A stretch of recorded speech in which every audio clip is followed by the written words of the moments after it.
My transformational story begins when I decided to leave Silicon Valley. I went to UC Berkeley, one of the top colleges in the country. I was working for a company I was very passionate about right out of college. I was a software developer making six figures out of college. I was promoted to a senior software developer within a year and a half of taking that job. And within 3 years, I knew I was unhappy and didn't want to stay. And it was around that time I decided, I think I want to leave. The company and just Silicon Valley and California.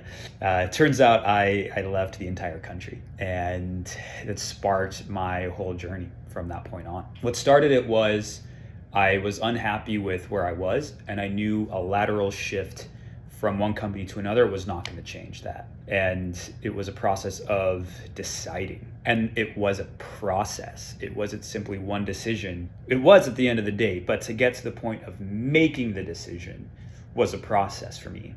Why? Because I was so locked in my own head and in my old ways of thinking and deciding and the beliefs that I had that drove my decisions. And so I spent weeks deciding if I even wanted to make the change.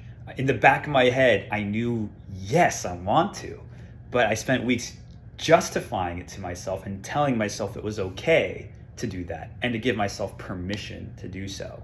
Imagine how many decisions people go through where they don't give themselves permission, even though they know they want to. That's not okay. If we want to do something and we're holding ourselves back, our lives are going to progress much slower, and we will achieve happiness much slower. At the end of the day, happiness is progress. Happiness is striving towards the thing. And so if we're delaying that time of deciding to do the thing with justification and trying to tell ourselves maybe it's okay, then that's not happiness, right? Once we decide and then move forward, that's when the happiness begins.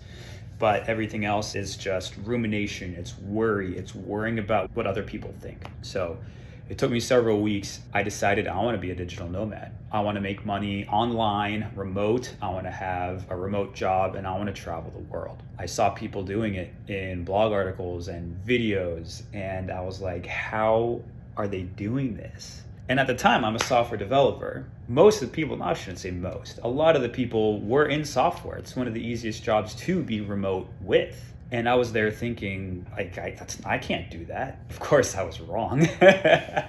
So eventually I decided I was going to do it.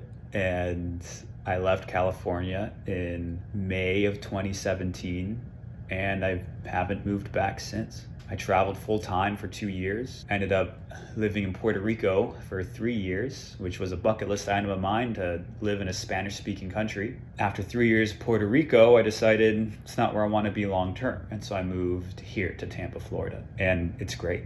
I really like the decision. I love the decision. I love the city. But what matters is that first decision of I've spent the last, at the time, 26 years of my life living a certain way. And today is the day I'm going to make that change. And that's when I decided to do whatever it took to get the job I needed to go remote and live the life I wanted to live. It was a simple change at the end of the day, but the process is difficult. It's hard. But what does hard mean? Hard is this table is hard. It was just uncomfortable, because it went against the grain of the way I had been in the past. And that discomfort is what makes it take time. And people don't like discomfort, and so we don't make the change. Change, by definition, is uncomfortable. It's a shift in energy. It's going from here to here. It's moving something from over there to over there. It takes energy. You have momentum in this direction. We got to go in this direction. It's uncomfortable. It's just the way it is. And you have to go through that discomfort. And that was the first of many changes that I made. But that was the beginning. That was the start of it all, and I wouldn't change it for the world.